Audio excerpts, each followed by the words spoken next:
Perkenalkan, saya Septiana Putri, saya dari dimulai.id yang akan bersama teman-teman menjalankan webcast kali ini. Ini kebetulan sudah webcast keempat dari dimulai.id, yang sebelum-sebelumnya juga gak kalah menarik, dan kedepannya kita akan tetap bikin event-event seru lainnya dengan menghadirkan berbagai pemateri dari berbagai background juga, sesuai dengan informasi yang teman-teman butuhkan gitu. Jadi webcast ini adalah event webinar yang dilaksanakan atau diselenggarakan oleh dimulai.id gitu ya, yang merupakan bagian dari Inovasi 360 nih. Selain webcast atau webinar ini, kita juga ada event lain seperti bootcamp. Itu buat teman-teman yang pengen belajar lebih mendetail terkait suatu keahlian teknis gitu. Nah, itu nanti kita bakal ada juga tuh. Boleh banget nanti teman-teman yang mau ikut dan mau belajar untuk memperdalam suatu skill, itu boleh nanti ikut di bootcamp kita gitu ya. Oke, karena sudah banyak yang hadir dan sudah menunggu-nunggu nih Mas Ridwan, kita langsung aja. Sebelumnya boleh kali teman-teman yang sudah hadir malam ini boleh ngedrop di kolom komentar dari mana aja sih. Soalnya kan ini online ya. Kemarin sih kita menyelenggarakan, ada yang dari Kalimantan, ada yang dari Papua.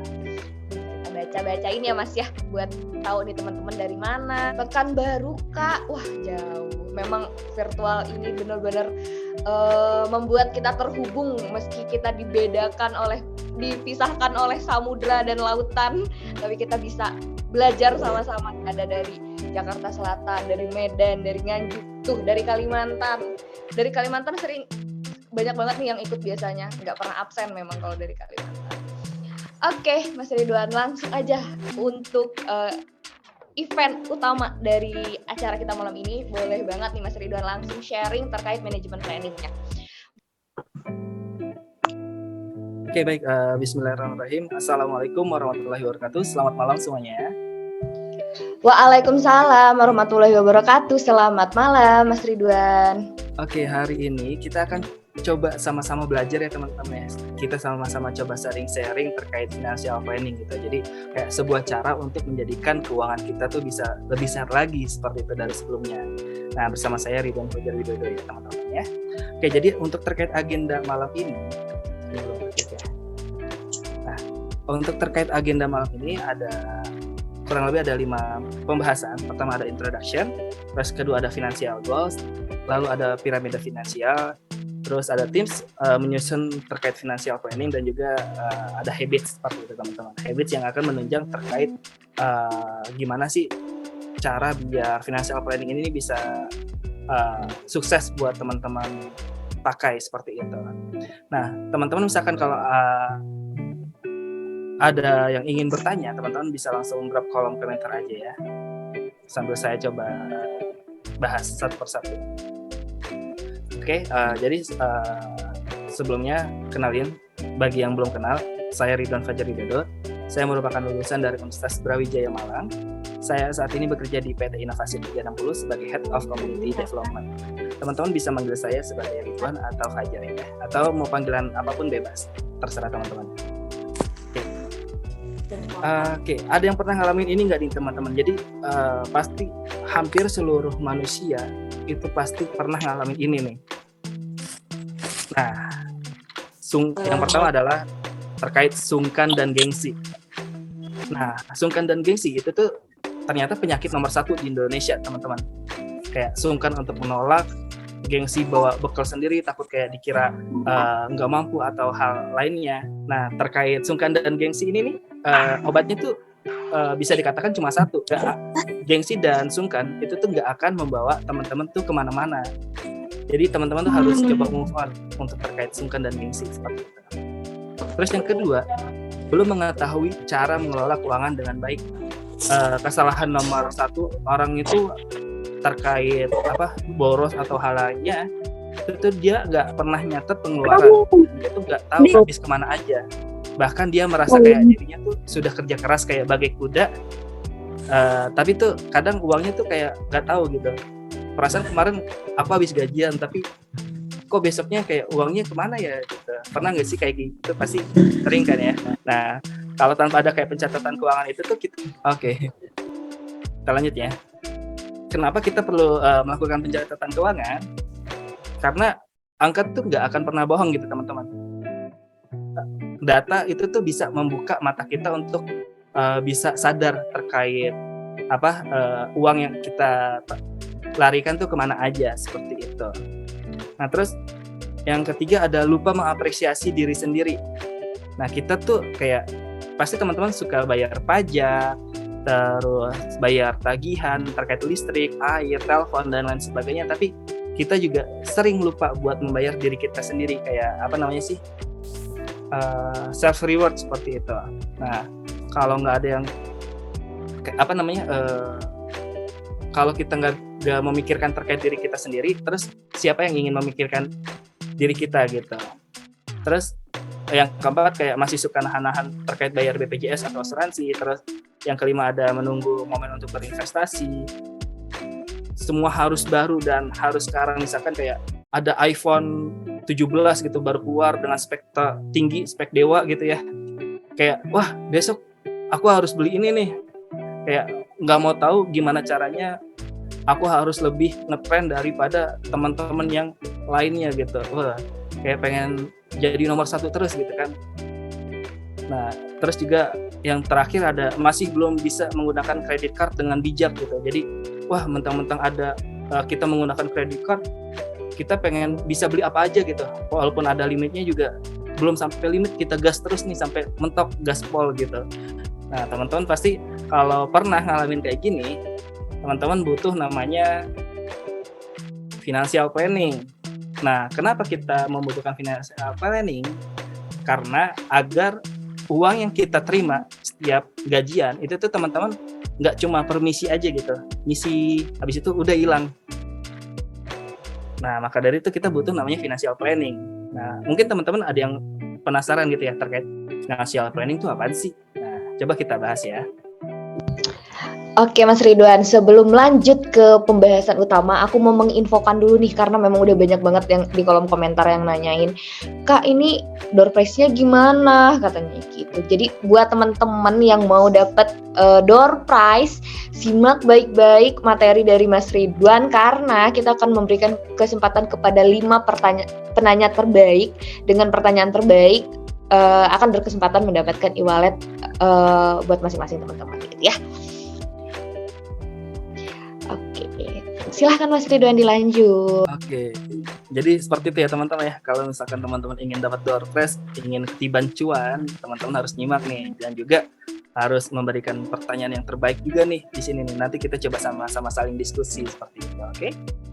Oke, nah teman-teman terkait financial planning itu teman-teman ada yang tahu nggak sih financial planning itu apa? Nah mungkin aku mau coba tanya dulu nih sama moderatornya nih, kira-kira tahu nggak nih terkait financial planning nih?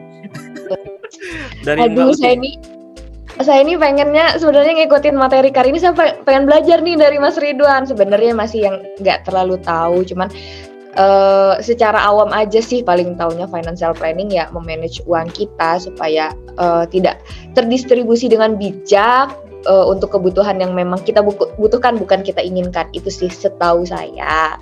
Tapi pengen nih diedukasi lagi sama Mas Ridwan. Oke, mantap. Kurang lebih udah benar ya teman-teman yang dikatakan oleh Mbak Uti. Jadi kita juga sama-sama saling belajar di sini. Jadi nanti misalkan kalau saya ada salah atau ada masukan, silakan teman-teman luruskan kembali seperti itu ya, karena kita sama-sama saling belajar malam ini. Oke, jadi untuk terkait financial planning itu adalah sebuah proses perencanaan keuangan yang dimana kita tuh harus membuat anggaran dan juga kita bisa mengontrol keuangan yang kita keluarkan untuk mencapai tujuan keuangan jangka panjang seperti itu teman-teman. Jadi biar uang yang kita dapatkan itu supaya tetap stabil gitu. Jadi kita tahu apa yang harus kita kontrol terkait pengeluarannya itu kita bisa kontrol di financial planning ini. Nah manfaatnya itu sebenarnya banyak banget di situ terkait financial planning. Tapi kita coba ambil satu aja gitu ya. Jadi di sini itu kurang lebih bisa membuat rencana jangka panjang kita untuk mencapai tujuan keuangan atau financial freedom.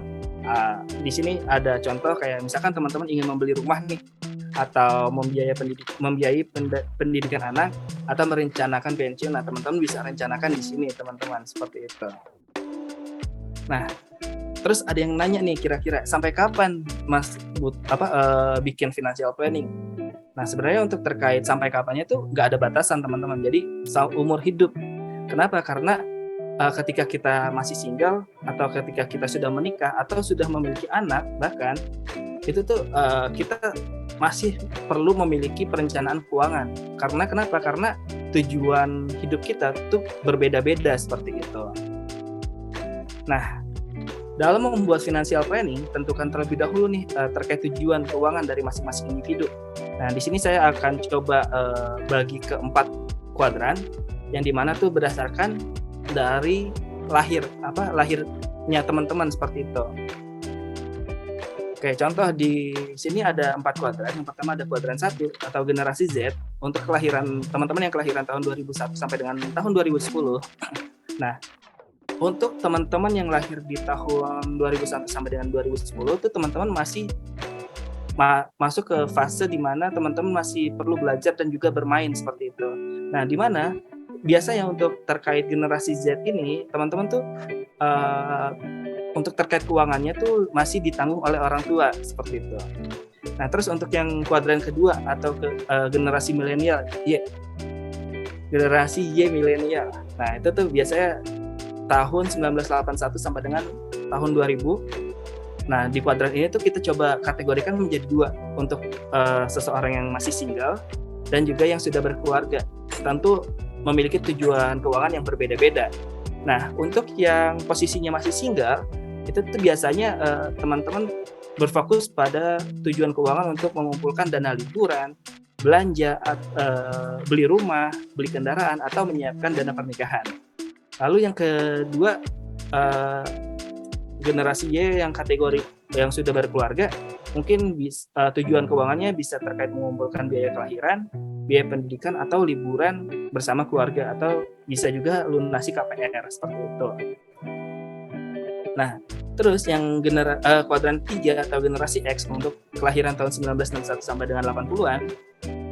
Nah, pada kuadran ini tuh seseorang akan melewati fase di mana mereka harus mengumpulkan uang untuk biaya kuliah anak, persiapan pensiun, dan juga perjalanan ibadah atau punya rumah kedua seperti itu. Lalu di kuadran 4, generasi baby boomers di bawah 1960.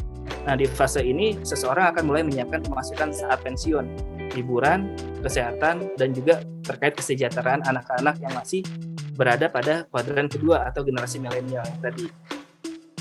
Nah, selanjutnya kita akan membahas terkait piramida keuangan, ya teman-teman. Jadi di sini teman-teman ada piramida keuangan. Di sini saya ambil dari financialku.com. Nah, di sini cara bacanya tuh teman-teman dari bawah ke atas ya teman-teman ya. Jadi dari keamanan keuangan, terus masuk ke step selanjutnya ke kenyamanan keuangan, baru nanti step terakhirnya tuh ada distribusi kekayaan seperti itu. Oke, untuk lebih jelasnya kita coba bahas satu persatu ya teman-teman ya.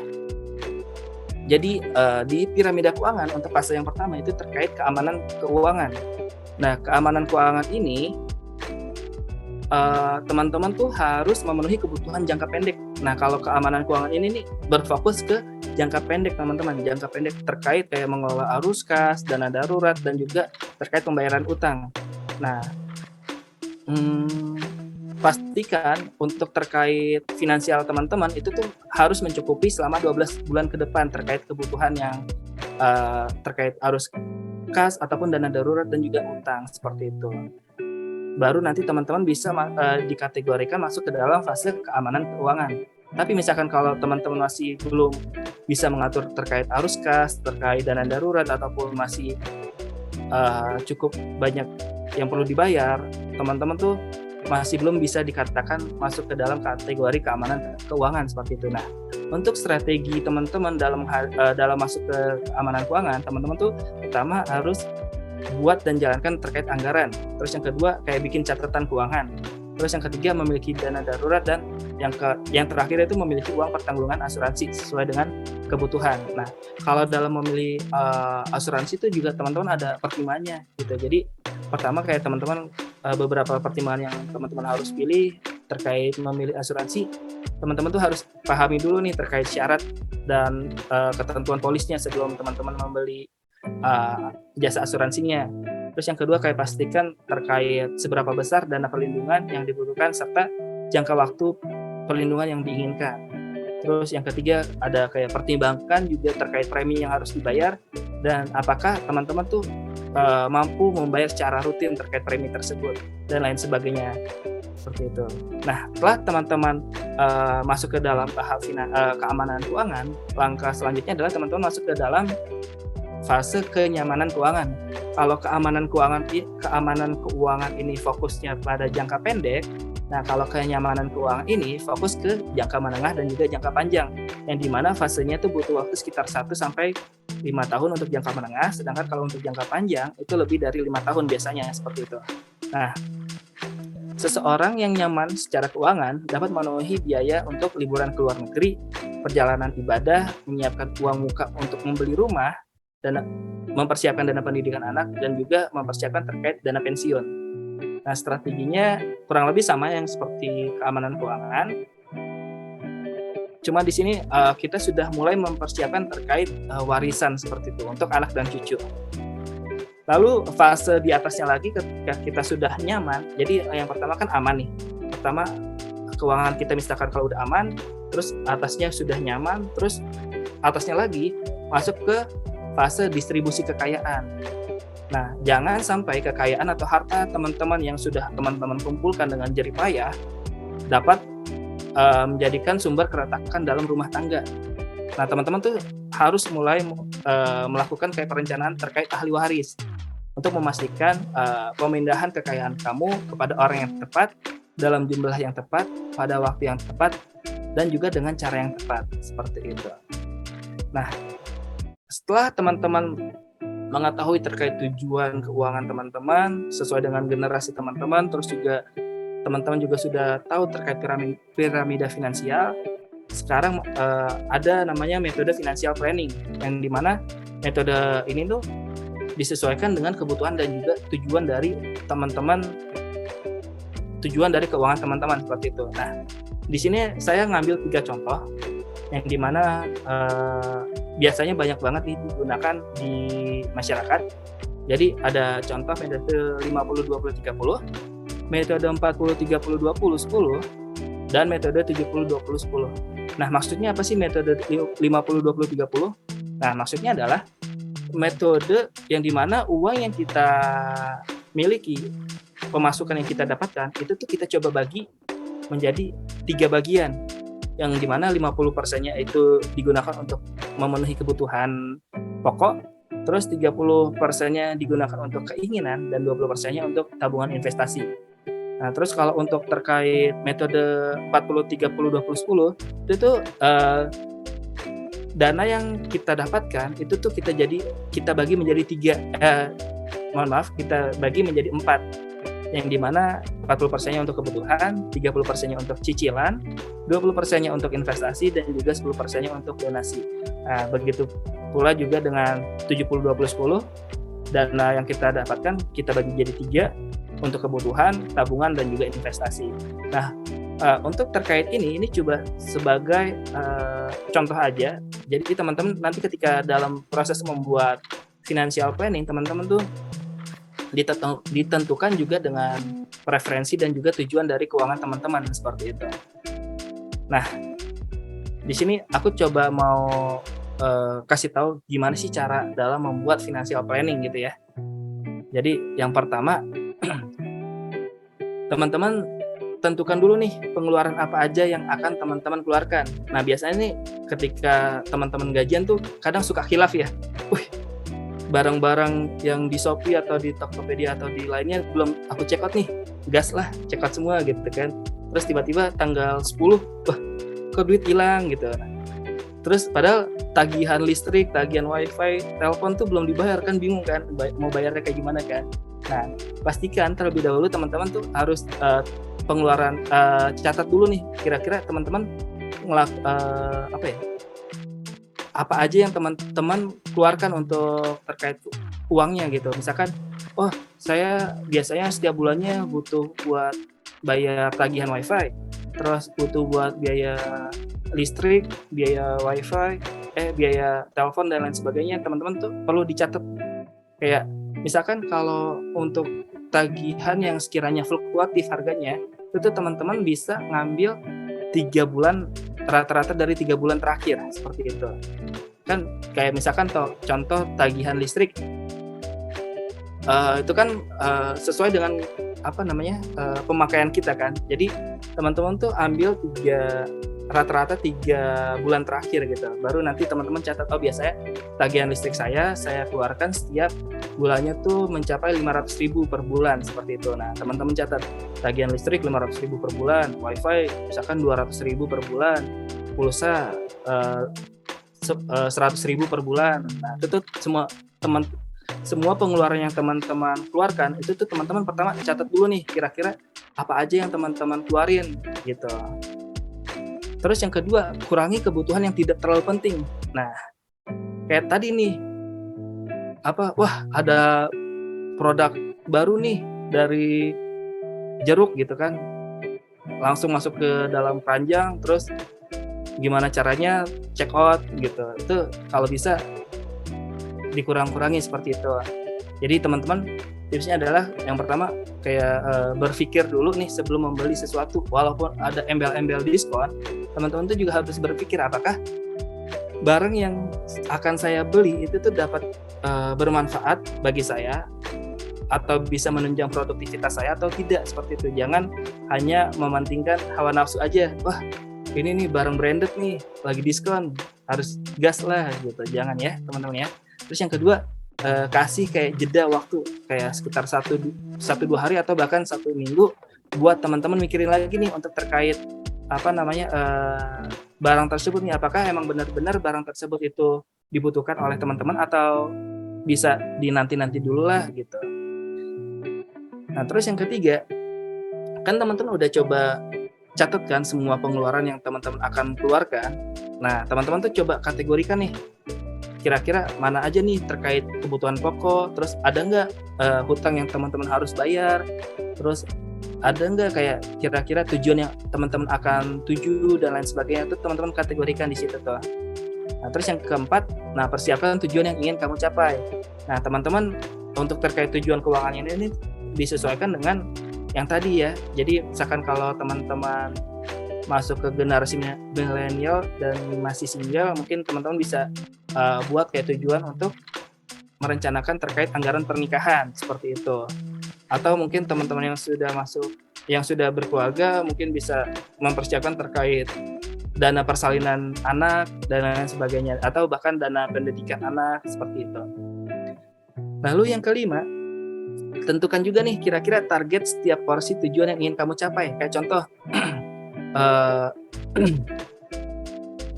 teman-teman ingin merencanakan pensiun di umur misalkan 60 tahun gitu, 60 tahun dengan target dana yang harus tercapai 1 miliar. Nah, teman-teman tuh juga harus mikirin nih gimana nih caranya biar tujuan teman-teman tuh harus bisa tercapai, seperti itu.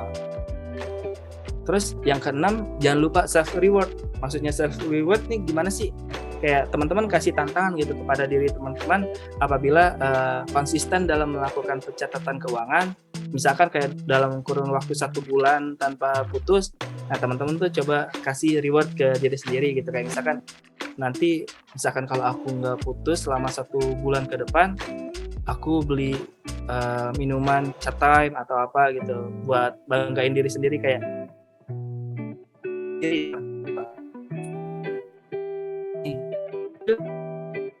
dari luar. Nah, bisa melalui sedekah ataupun bisa dengan cara freelance atau buka usaha, seperti itu.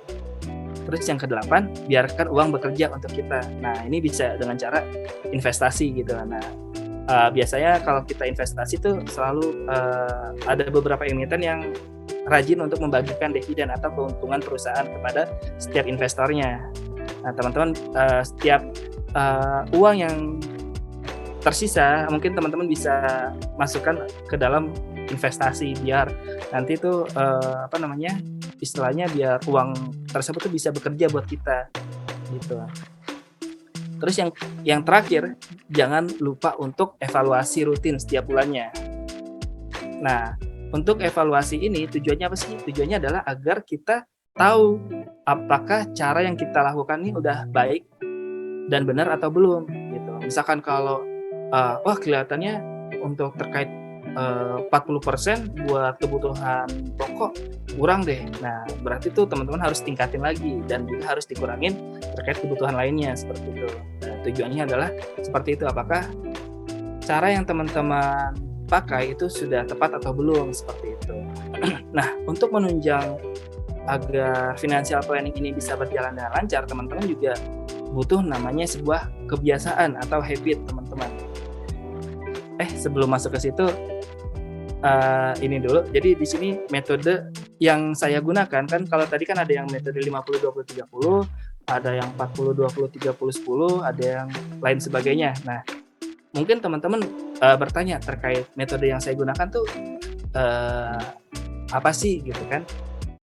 Nah, di sini saya menggunakan metode 60-15-25. Kenapa 60-15-25? Karena sesuai dengan preferensi dan juga tujuan dari keuangan saya seperti itu. Nah, 60%-nya itu saya gunakan untuk kewajiban. Kewajibannya kayak terkait biaya tagihan, terkait membayar hutang, atau nafkah orang tua, atau tabungan nikah, pendidikan istri, atau pendidikan anak, dan lain sebagainya. Nah, terus untuk cash, kayak teman-teman harus mempersiapkan terkait biaya kesehatan, transportasi, paket data, dan lain sebagainya. Lalu untuk terkait investasi, 25% dari gaji yang saya terima itu akan saya alokasikan untuk investasi, bisa berupa saham Indonesia atau Amerika, atau juga bisa masukkan ke dalam reksadana, atau bisa juga deposito, peer-to-peer lending, ataupun bisa dialokasikan ke logam mulia. Nah, saya juga menggunakan bantuan aplikasi untuk membantu saya dalam membuat anggaran keuangan dan juga dalam melakukan pencatatan keuangan, teman-teman. Nah, di sini saya menggunakan 8 aplikasi. Jadi di sini ada celengan hewan, itu namanya Money Lover. Nah, di sini saya biasanya lakukan terkait anggaran keuangan. Jadi saya anggarin terkait tagihan listrik, biasanya per bulan misalkan saya keluarkan 400.000. Nah, terus terkait jajan misalkan 100.000 per bulan. Nah, misalkan kalau udah lewat dari situ, misalkan kalau terkait jajan udah lewat dari 100.000, maka berarti saya di bulan itu tuh udah nggak boleh jajan lagi, seperti itu. Harus udah mulai hemat-hemat lagi gitu. Lalu di sini investasi saya ada menggunakan 6 aplikasi, ada Stockbit dan juga Ajaib. Ini untuk investasi saham Indonesia. Terus ini GoTrade untuk saham Amerika. Di sini ada Bibit sebagai reksadana. Terus di sini Akseleran sebagai peer-to-peer lending, dan juga Cordana untuk peer-to-peer lending untuk pembiayaan UMKM seperti itu. Lalu untuk depositonya biasanya saya taruh di Cbank. Kenapa saya taruh di Cbank? Karena di Cbank itu menurut saya lumayan besar untuk terkait bunganya, jadi ya lumayan lah seperti itu. Nah, kalau teman-teman tadi kan udah pada tahu ya terkait gimana sih cara dalam membangun financial planning. Nah, biar lebih berhasil lagi, teman-teman juga harus dibantu dengan kebiasaan baik. Nah, kebiasaan baik itu biasanya disebut dengan habit. Nah, habit itu adalah sebuah kebiasaan atau pola perilaku yang terbentuk secara berulang dan dapat menjadi bagian dari kepribadian seseorang. Nah, biasanya kebiasaan tersebut dilakukan secara otomatis dan membentuk suatu tindakan yang sudah menjadi bagian dari rutinitas seseorang. Nah, contoh kebiasaan dalam mengatur keuangan itu bisa seperti ini, teman-teman. Ada kayak contoh stop membayar sesuatu dengan pembayaran tunai. Kenapa kita coba mulai mengurangi terkait pembayaran tunai? Kenapa? Karena dengan kalau kita pakai dengan cashless, kayak misalkan pakai GoPay atau Dana atau lain sebagainya, itu kita bisa nge-track uang yang kita miliki itu larinya kemana aja, seperti itu. Nah, terus kalau misalkan kita pakai cashless, selain tracking juga kita juga bisa evaluasi pengeluaran untuk bulan depan. Kayak contoh misalkan kita sudah ngeset budget 500.000 nih untuk bayar yang penting dan juga misalkan buat jajan 500.000. Ternyata 500.000 tuh udah mau mendekati habis, udah mau mendekati limit. Nah, teman-teman juga harus coba mulai ngerem dikit-dikit gitu.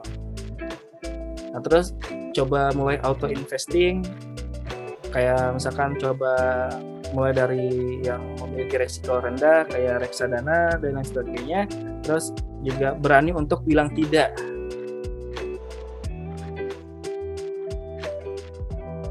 Nah, biasanya teman-teman nih kadang suka nggak enakan gitu, kayak misalkan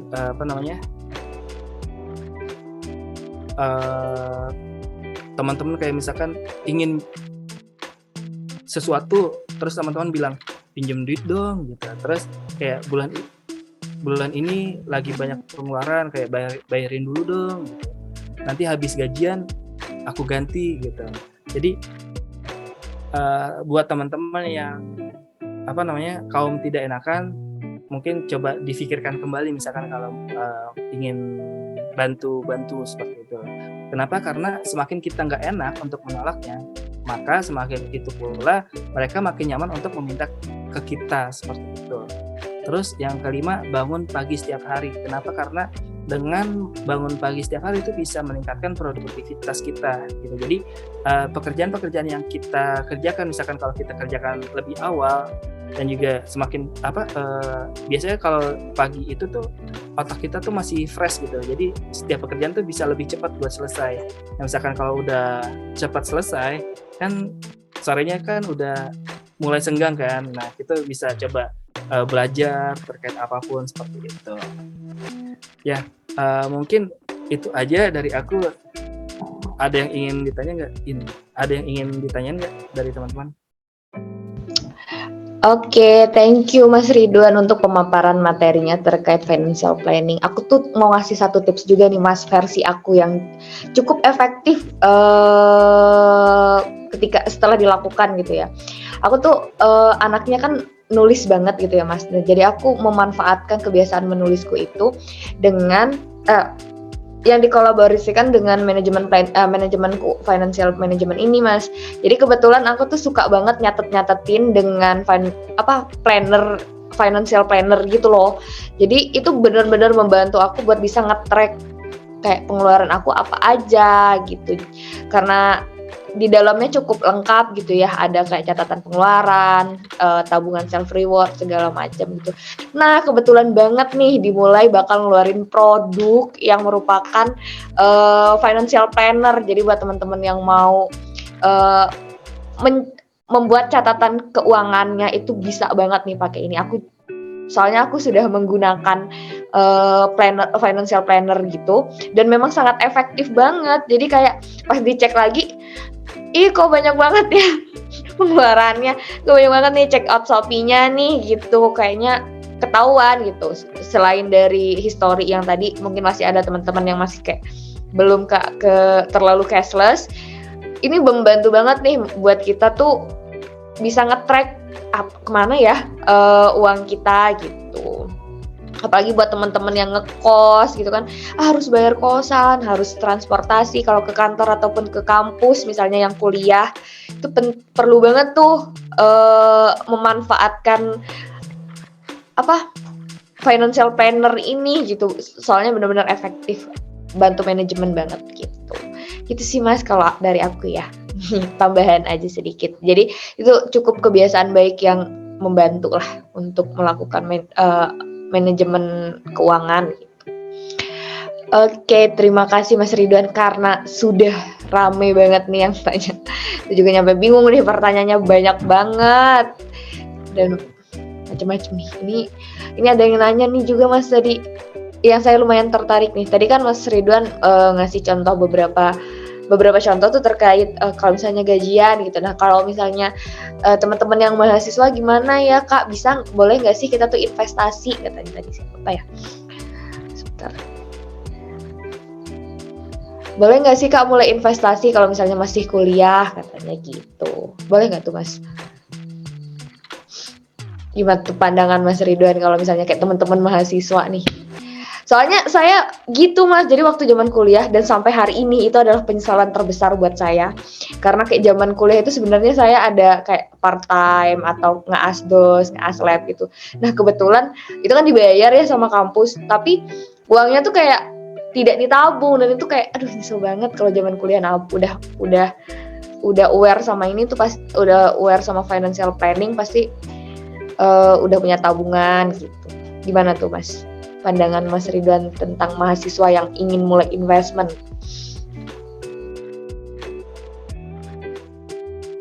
Mas masih di mute, sorry.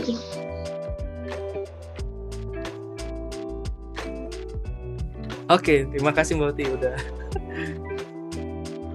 buka ini lagi. Gimana Mbak Uti tadi? Mohon maaf. Tadi masih fokus ke mikrofon soalnya. Oh oke. Jadi tadi ada temen yang salah satu peserta yang nanya nih Mas, kan dia ceritanya mahasiswa nih. Dia nanya, Mas, Kak boleh nggak ya kalau misalnya saya nih sebagai mahasiswa, boleh nggak ya kalau saya mulai investment gitu, apa di saham atau gimana gitu, supaya mungkin bisa menyalurkan uang jajan atau uang bulanan dari orang tuanya dengan bijak mungkin ya. Gimana tuh pandangan Mas Ridwan terkait mahasiswa yang pengen mulai investasi? Oke, untuk terkait investasi itu sebenarnya kalau bisa emang seharusnya dimulai dari dini ya teman-teman ya. Harus dimulai dari sejak dini, maksudnya jangan nunggu teman-teman harus kaya dulu, harus punya gaji sekian juta baru teman-teman mulai investasi gitu. Tapi yang harus teman-teman harus perhatikan adalah sebelum teman-teman mulai investasi, teman-teman harus perhatikan dulu nih terkait cash flow teman-teman.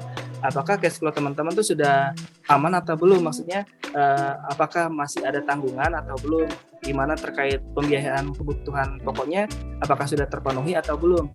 Misalkan kalau teman-teman masih belum belum aman terkait cash flow-nya, mungkin teman-teman bisa fokuskan kepada terkait kebutuhan pokoknya terlebih dahulu gitu. Jangan sampai teman-teman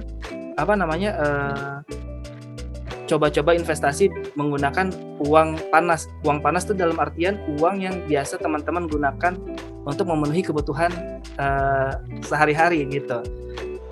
Jadi misalkan kalau teman-teman dirasa sudah bisa mengatur terkait keuangannya, baru teman-teman coba mulai nyicil perlahan-lahan masuk ke dalam dunia investasi. Nah, kalau bisa teman-teman jangan langsung masuk ke dalam saham ataupun ke dalam kripto yang tingkat likuiditasnya tuh sangat tinggi. Teman-teman juga pikirkan mulai dari yang rendah-rendah dulu, kayak investasi di reksadana, atau bisa juga masuk ke dalam deposito seperti itu.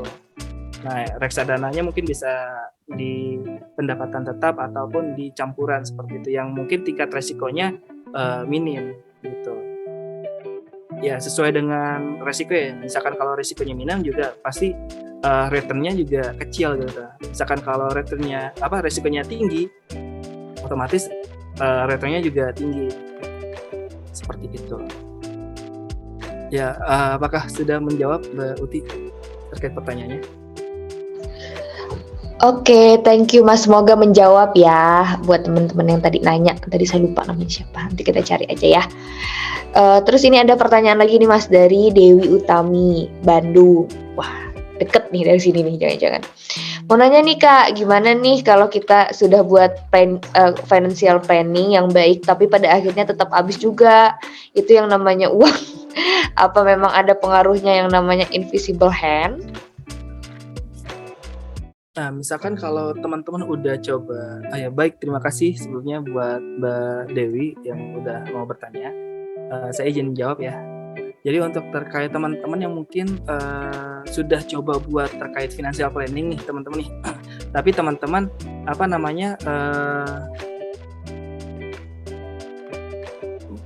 terkait keuangannya tuh masih suka habis gitu. Nah, berarti teman-teman tuh perlu namanya evaluasi gitu. Nah, kayak misalkan kebutuhan pokok teman-teman udah anggarin sekitar 50% dari pendapatan teman-teman.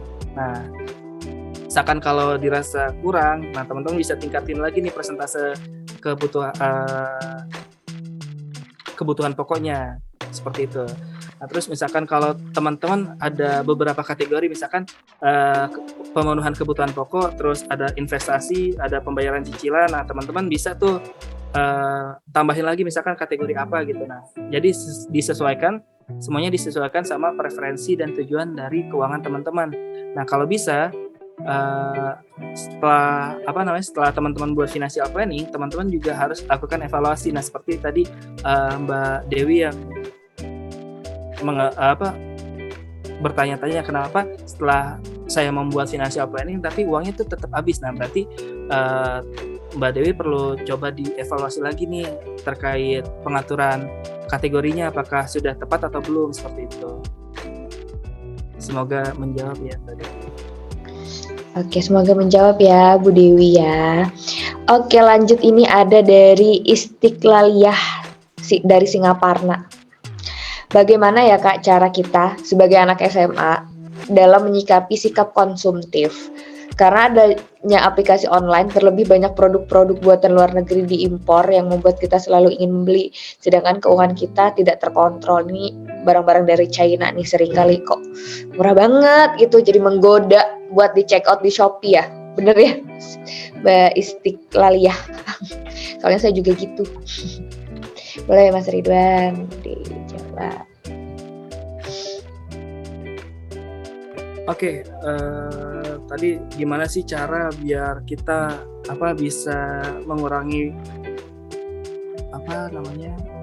kebutuhan yang konsumtif gitu ya. Nah, jadi misalkan kalau seperti itu, teman-teman sebelum membeli barang-barang yang mungkin teman-teman katakan murah dalam tanda kutip, yang kualitasnya juga mungkin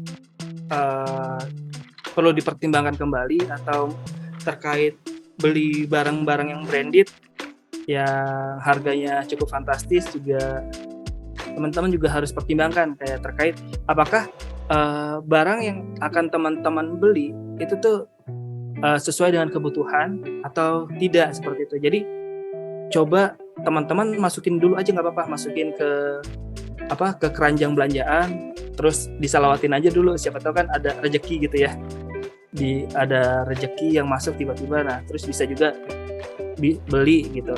Atau misalkan kalau emang belum ada rezeki, coba dimasukin ke keranjang 1-2 hari atau bahkan 1 minggu. Coba teman-teman pikirin dulu nih, misalkan saya mau beli SSD nih. Nah, SSD misalkan dengan storage 1 terabyte. Nah, teman-teman coba pikirin, kalau beli SSD apakah benar-benar butuh atau enggak nih. Nah, terus misalkan besoknya masih kepikiran nih, setelah 2 hari masih kepikiran, kayak misalkan, wah ternyata kelihatannya butuh banget deh. Nah, terus tapi ternyata setelah sampai dengan 1 minggu ke depan, ternyata tuh kebutuhan SSD yang teman-teman pikirkan awalnya, yang terlalu kayak misalkan ngebet banget nih punya SSD dengan storage 1 tera, tapi ternyata dengan storage atau HDD yang teman-teman udah miliki atau hard disk yang teman-teman miliki itu sudah lebih dari cukup gitu. Jadi mungkin untuk mengurangi tingkat konsumtif teman-teman, coba teman-teman nggak apa-apa masukin dulu aja ke keranjang gitu, untuk sekedar pikirkan gitu, kira-kira barang tersebut nih emang benar-benar kita butuhin atau enggak gitu. Misalkan kalau emang sekiranya udah coba dipikirkan selama 7 hari berturut-turut, nah teman-teman barulah coba check out, seperti itu. Dan kalau bisa juga untuk terkait check outnya, misalkan kalau emang benar-benar butuh, coba cari di tanggal-tanggal cantik. Biasanya tuh ada diskon, jadi selain barang tersebut itu benar-benar dibutuhkan sama kita juga coba cari cashback tipis-tipis lah kayak gitu, biar ada untungnya dikit. Seperti itu. Semoga menjawab. Oke, thank you Mas Ridwan. Ini ada lagi nih pertanyaan menarik lainnya dari Anissa_Mas. Anissa_Mas mau tanya bagaimana cara financial planning untuk sandwich generation. Nah, ini nih masih banyak yang relate nih. Silahkan Mas Ridwan.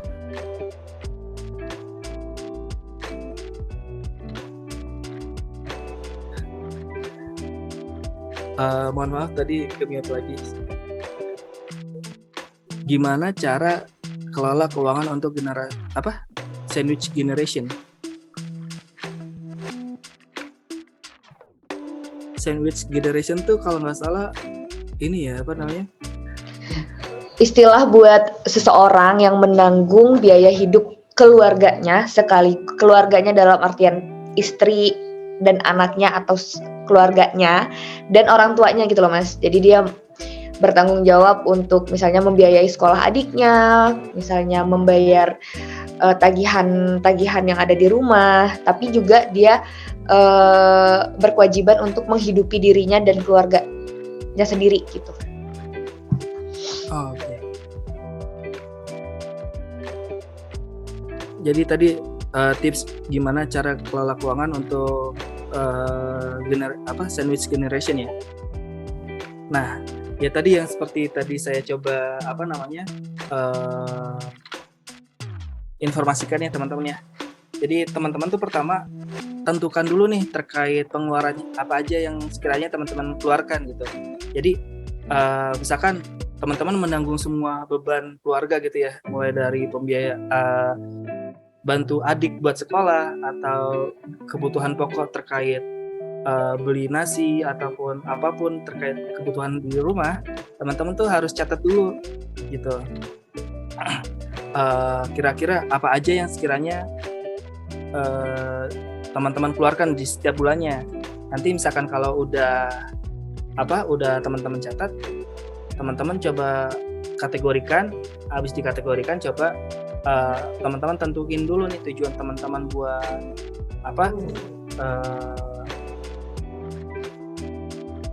pengelolaan keuangannya tuh mau kayak gimana. Apakah mau fokus buat dana pernikahan atau bagaimana. Nah, terus selain itu juga teman-teman harus mengurangi kebutuhan yang tidak terlalu penting. Kayak misalkan teman-teman di setiap minggu sore contoh suka jajan di Starbucks gitu, beli kopi. Nah, itu tuh mungkin bisa dikurangin dulu nih. Kayak misalkan dari awalnya 3 kali seminggu bisa jadi seminggu sekali. Nah, nanti mulai dipelan-pelan kayak bisa jadi sebulan sekali atau bisa jadi 6 bulan sekali sebagai self reward aja gitu teman-teman. Nah, nanti baru di situ ya dievaluasi lagi sih seperti itu. Oke, mungkin kalau untuk jadi tuntutan sebagai sandwich generation tuh agak berat juga ya. Jadi ya tetap semangat. Mungkin itu sih ya benar sih kalau menurut saya ya Mas ya. Kita sambil diskusi nggak apa-apa ya. Iya. Kalau misalnya memang berada di fase sandwich generation, itu sebenarnya itu situasional ya yang membuat kita berada di situasi itu. Bukan pilihan kita juga tentu untuk berada atau menjadi seorang sandwich generation. Ya menurut saya juga itu sih penting menentukan bahwa misalnya didefine dari orang tua atau kebutuhan keluarga, adik, kakak atau keluarga tuh butuhnya apa aja, pengeluarannya setiap bulan apa, terus kebutuhan sendiri tuh apa. Nah terus nanti di compare tuh sama penghasilan. Misalnya Mbak Anissa tadi berpenghasilannya misalnya 5 juta misalnya, tapi ternyata pas dilihat pengeluaran diri sendiri, keluarga orang tua, adik dan keluarganya sendiri itu ternyata 8 juta misalnya, berarti kan ada di sana ada kurang. Itu bisa mungkin mempelajari skill baru, terus bisa cari side job atau mencari kegiatan-kegiatan yang mungkin bisa menghasilkan revenue tambahan gitu. Jadi untuk mengcover kekurangan itu, karena kalau misalnya memang belum diketahui nih kebutuhannya berapa, di range berapa per bulan sebagai sandwich generation itu, ya akan susah juga nanti nge-track dan tahu mana yang bisa kita provide, mana yang tidak bisa. Jadi kalau sudah tahu nih ternyata memang penghasilannya belum bisa nutup, berarti memang kayaknya saya harus belajar skill baru supaya bisa dapat uang tambahan untuk menutup kekurangan itu misalnya gitu. Nah ya benar banget. Jadi teman-teman juga harus coba belajar terkait skill baru biar bisa menambah penghasilan dari luar seperti itu. Iya, betul. Oke, semoga menjawab Mbak Anissa. Memang berat sih. Jadi sandwich generation tuh memang saya bisa bayangin, memang ibaratnya kita memenuhi kebutuhan hidup kita sendiri aja sometimes itu hal yang berat, apalagi kalau misalnya kita ada sisi konsumtif kayak yang teman-teman lainnya tadi tanyakan juga ya. Tapi ya memang ya namanya juga hidup gitu ya. tetap harus dihadapi juga ya Mbak Anissa ya. Semangat, nanti belajar skill-skill baru yang di event-eventnya dimulai. Nanti kita bakal ada bootcamp. Nanti di bootcamp itu Mbak Anissa bisa belajar banyak hal, belajar banyak skill baru yang mungkin bisa dimanfaatkan untuk mendapatkan revenue tambahan untuk menutupi kekurangan-kekurangan itu gitu. Jadi stay tune aja kan gitu. Boleh misalnya mau belajar jualan online atau gimana gitu, nanti kita ada. Pokoknya ada di sini mah semuanya. Oke, lanjut nih. Ada pertanyaan juga dari Fajar, Muhammad Fajar. Izin bertanya kepada Kak Ridwan. Bagaimana mengelola keuangan bagi mahasiswa yang hanya bekerja sebagai freelance, di mana sebagian gajinya itu dibayarkan untuk uang kuliah dan kos? Sebenarnya mirip sama yang SMA tadi ya. Boleh dibantu dijawab. Jadi pertanyaan keempat. Oke, jadi gimana cara mengelola keuangan buat mahasiswa yang freelance, di mana uang tersebut hanya cukup buat bayar kuliah ya, Bauti ya? Bayar kuliah dan kos katanya Mas. Nah, itu tuh aku juga pernah ngalamin fase di mana aku bayar kuliah nunggak, terus juga pernah juga fase di mana buat makan aja aku beli soto pagi harganya 10.000, terus aku pakai buat 2 hari. Jadi cuma nyicipin, jadi masak nasi terus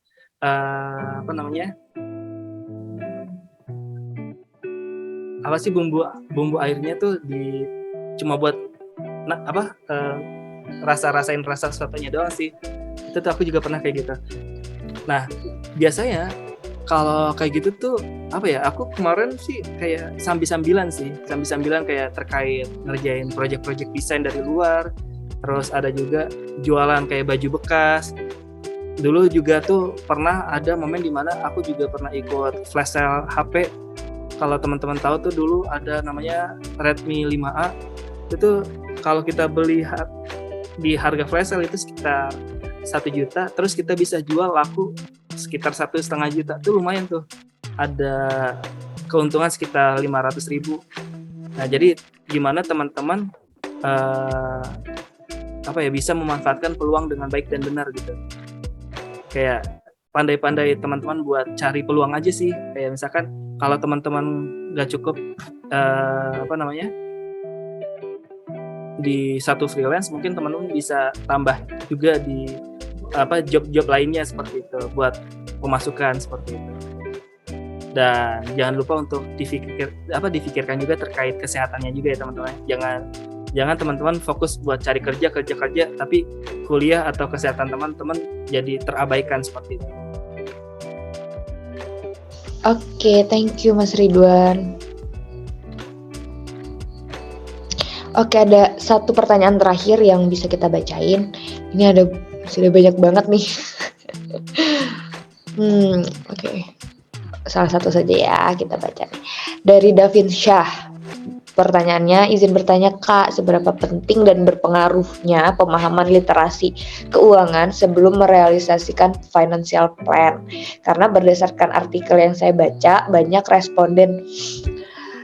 responden ibu rumah tangga yang masih kurang paham dalam mengalokasikan dana keuangan dan evaluasi untuk pendidikan anaknya.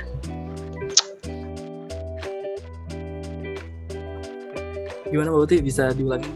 Saya masih coba cerna. Oke, ini ada pertanyaan dari Davian Syah.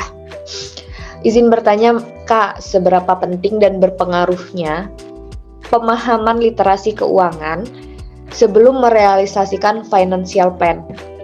Karena berdasarkan artikel yang saya baca, banyak nih responden yang merupakan ibu rumah tangga yang masih kurang paham dalam mengalokasikan dana keuangan dan evaluasi untuk pendidikan anaknya.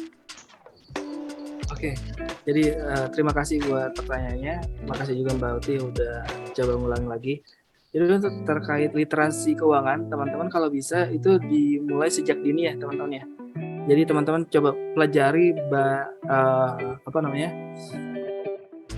bisa belajar dari YouTube ataupun beberapa artikel terkait literasi keuangan. Kayak salah satu contoh YouTuber yang saya ikuti adalah Felicia siapa ya, sebentar. Itu tuh bagus banget pemikiran keuangannya gitu. Felicia Putri Tijasaka. Nah, itu tuh lumayan bagus untuk terkait pemahaman keuangannya. Jadi teman-teman, kenapa pemahaman literasi keuangan harus dipahami sejak dini? Kenapa? Karena dengan adanya kita paham dengan uang yang akan kita gunakan, itu tuh bisa membuat kita nyaman gitu. Nggak terlalu misalkan kalau kita nggak tahu nih, kayak tadi kita masih belum membuat financial planning gitu ya, kayak gajian terus tiba-tiba besoknya hilang aja. Nah itu tuh kan agak susah buat merencanakan tujuan hidup kita gitu. Tapi misalkan kalau kita udah tahu literasi keuangan sejak dini, kita tuh bisa menganggarkan terkait misalkan nanti kedepannya saya mau punya anak misalkan 5 gitu. Nah berarti kan misalkan kalau saya ingin punya anak 5, berarti kan harus mempersiapkan dananya ya harus 5 kali lebih besar gitu daripada memiliki anggaran anak yang cuma tujuannya hanya satu gitu, satu anak. Kayak gitu sih berarti. Jadi terkait urgensi ya sangat urgent ya, karena untuk mencapai financial freedom juga, kebebasan finansial seperti itu. Semoga thank you Mas Ridwan. Soalnya kan mungkin stigma banyak anak banyak rezeki itu benar-benar melekat banget nih Mas kalau di masyarakat Indonesia, masyarakat kita kan. Jadi seringkali itu saya nggak tahu sih maksudnya konsepnya gimana bisa kepikiran kayak punya banyak anak banyak rezeki. Sebenarnya kan ya mungkin iya gitu ya, tapi kan secara finansialnya juga kan harus seperti yang Mas Ridwan bilang, nggak mungkin nih kita berencana punya anak 5 tapi kita memplan keuangan kita atau memanage keuangan kita tuh untuk porsi satu anak gitu. Misalnya anaknya 5 kan 5-5-nya mau sekolah, 5-5-nya mau makan, 5-5-nya mau jajan, 5-5-nya mau main. Gak mungkin kita hanya memplan untuk satu anak saja gitu, pasti tidak akan tercover gitu. Oke, thank you banget Mas Ridwan. Oke teman-teman, karena sudah 5 pertanyaan yang 5 pertanyaan yang semuanya menarik dan yang lainnya juga ternyata menarik, tapi sayang banget karena memang ada keterbatasan waktu juga dan ada limit. Jadi untuk sesi tanya jawab saya cukupkan dulu ya. Terima kasih banyak Mas Ridwan sudah menjawab pertanyaan dari teman-teman. Buat teman-teman yang masih penasaran nih, boleh banget nih mengkontak Mas Ridwan langsung, nanti di Instagramnya ada apa Mas? Boleh di-spill dong? Bisa teman-teman follow Instagram saya di Ridwan Fajar W.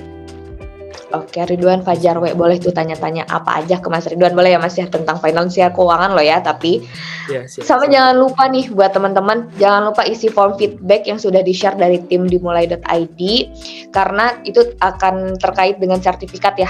Buat teman-teman yang malam ini ikut, sertifikatnya akan di-share via email yang tertera dalam form feedback yang teman-teman isi. Jadi wajib banget diisi. Buat teman-teman juga yang belum follow, belum subscribe TikToknya, Instagramnya, YouTube-nya Dimulai, wajib banget nge-follow karena kita akan secara rutin membuat event-event webinar menarik yang membahas terkait finansial, membahas terkait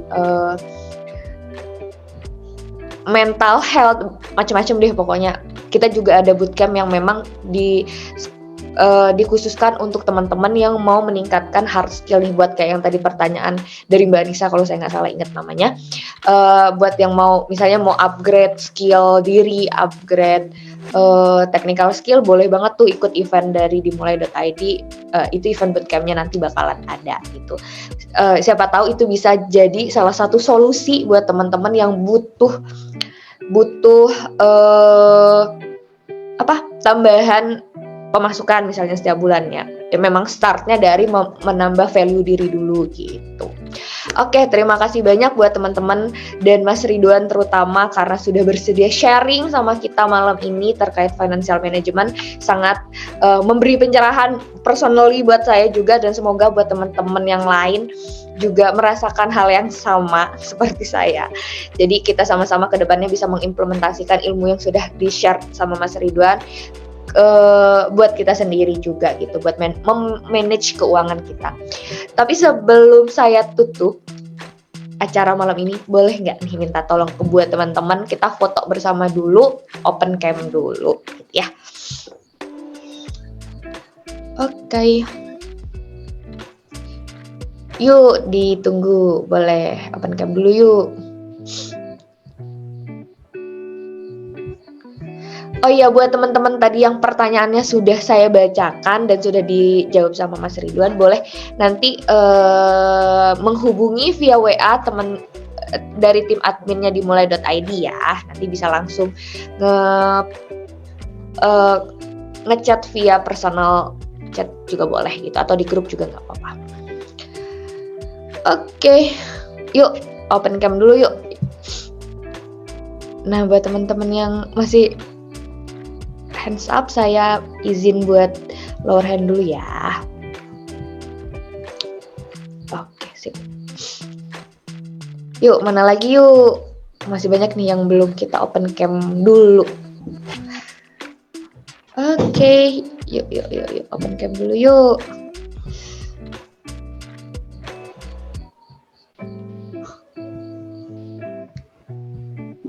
Oke, kita tunggu 2 menit. Oke, kita open cam aja dulu nggak apa-apa ya. Buat yang di slide 1 boleh banget mulai. Oke, sebentar. Ini ada di slide 1 ada Sevtiani, ada Bakiatus Solihah, ada Hadiah Nur, Titis Jati, Pramudito Dwi, Alifi Wastika, Firman Diki, Risima. Boleh open cam dulu, tidak berkeberatan.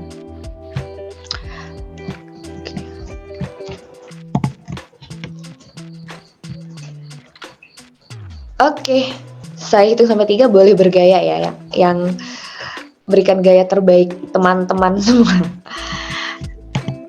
1, 2, 3. Oke.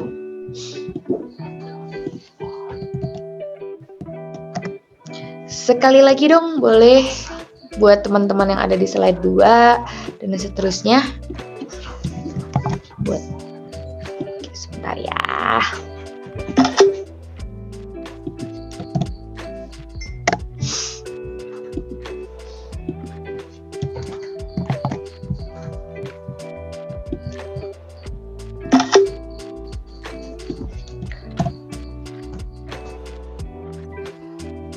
Sudah, terima kasih banyak buat teman-teman yang udah mengikuti acara webinar dari dimulai.id ini dari awal sampai akhir. Akhirnya kita berada di penghujung acara. Saya tutup. Terima kasih buat Mas Ridwan juga terutama yang sudah sharing. Kita ketemu di next event dari dimulai.id. Saya ucapkan wassalamualaikum warahmatullahi wabarakatuh. Selamat malam. Waalaikumsalam warahmatullahi wabarakatuh. Terima kasih semuanya.